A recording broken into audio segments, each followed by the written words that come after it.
kembali hadir menjumpai Anda. Bersama saya Rizky Ardiansyah, informasi yang lengkap dan terpercaya kami siapkan untuk Anda. Inilah selengkapnya. Perbesaran yang dilakukan oleh tentara Belanda pada peristiwa agresi militer pertama yang dimulai pada tanggal 21 Juli 1947 dengan terpaksa membuat seluruh pasukan Siliwangi mundur. Para angkatan bersenjata Siliwangi kemudian menyebar ke hutan untuk menghindari para tentara Belanda dan mengatur ulang strategi perang. Saat agresi militer pertama, ketika dalam persembunyian di tengah hutan, pasukan Siliwangi kemudian menggunakan taktik perang gerilya yang membuat takut para serdadu Belanda. Berdasarkan catatan dalam peristiwa agresi militer pertama, pasukan Siliwangi berhasil menewaskan sekitar 169 orang tentara Belanda. Namun saat pasukan Siliwangi menerapkan taktik gerilya, jumlah serdadu Belanda yang tewas mengalami peningkatan menjadi 597 orang.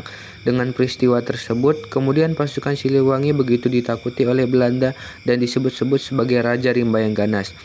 Aksi brutal pasukan Siliwangi pun tidak berlangsung lama. Gempuran terhadap tentara Belanda terpaksa harus dihentikan setelah adanya perjanjian gencatan senjata antara pihak Indonesia dan Belanda. Perjanjian tersebut disepakati pada tanggal 17 Januari 1948 dan dikenal dengan nama Perjanjian Reville. Lalu ketika terjadinya agresi militer kedua yang diawali dengan serangan terhadap Yogyakarta sebagai ibu kota negara pada saat itu, yang kemudian terjadinya penangkapan Soekarno, Muhammad Hatta, Syahrir dan beberapa tokoh lainnya, jatuhnya ibu kota negara ini menyebabkan seluruh pasukan militer Indonesia serentak meninggalkan Yogyakarta untuk kemudian melakukan serangan gerilya dari luar kota. Salah satu pasukan yang harus melakukan serangan gerilya adalah pasukan Siliwangi. Pada tanggal 19 Desember 1948, bergeraklah pasukan Siliwangi dari Jawa Tengah menuju daerah kantong yang telah ditetapkan di Jawa Barat.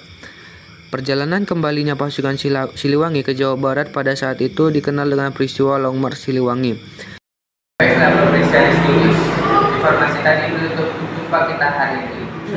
Saya Rizky Ardiansyah, pamit undur diri dan sampai jumpa lagi.